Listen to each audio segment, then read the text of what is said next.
Bien, je voulais juste compléter ce que j'ai pu dire à propos des surfaces notamment, en vous montrant que il est possible de se corriger, de s'auto-corriger. On a vu que, par exemple, pour le carré, l'air c'est le côté fois le côté. Ici, je suis avec un triangle.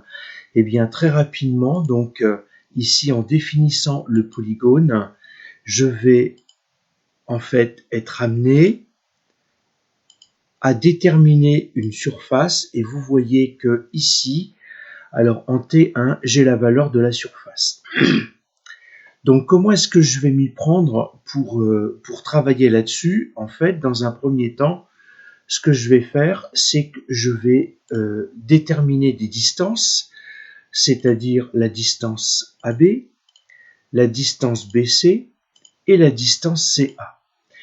Je vais prendre la flèche de façon à pouvoir écarter mes distances.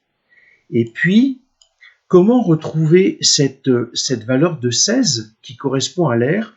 Eh bien, dans un triangle, on a vu dans la formule que c'est la base, donc je vais partir de ce côté-là, parce que c'est le plus simple. Je vais poser un autre point ici.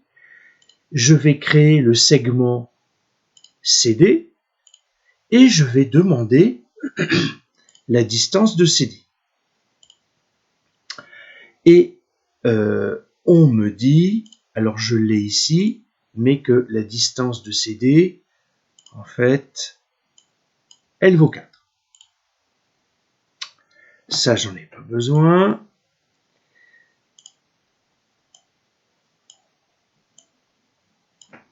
Et comment retrouver la valeur de la surface? Eh bien, tout simplement en faisant la base multipliée par la hauteur divisée par 2. Et 4 fois 8, ça me fait 32. 32 divisé par 2, ça me fait 16. Je retrouve bien ce résultat-là.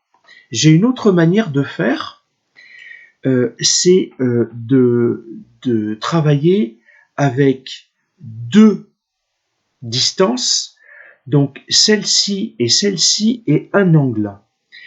Et donc, je vais partir de l'angle A. Donc, pour ce faire, je vais rechercher l'angle. Et puis, on me dit point sommet point. Donc, c'est l'angle DAC. Alors, vous avez vu comment j'ai tourné. Et ça, je vous renvoie à votre cours de trigonométrie. Parce que si je définis l'angle à l'envers, j'ai un sens de rotation.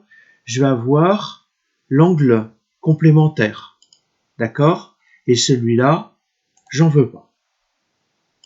Donc, il faut bien définir, effacer. Voilà, j'ai bien un angle de 33,69. J'arrête là et puis je reprends par la suite.